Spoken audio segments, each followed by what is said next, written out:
Welcome back. In this video, I'll show you how to pay a Payoneer payment request. When someone sends you a payment request, you'll receive it via email. Open the email and you'll see the amount you need to pay. Click Pay Now to proceed. A new tab will open, prompting you to enter your email address. Click Continue to Pay.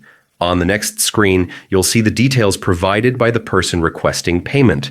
Scroll down and enter your phone number, email, and password. This helps with faster payments in the future and tracking your transactions. Next, click Pay Now. You'll then choose a payment method. I'll select credit card and click Add Payment Method. Enter your card details and click Add Card. Once your card is added, the requested amount plus any applicable Payoneer fees will be deducted and your payment will be completed. And that's it. Paying a Payoneer request is fast and easy.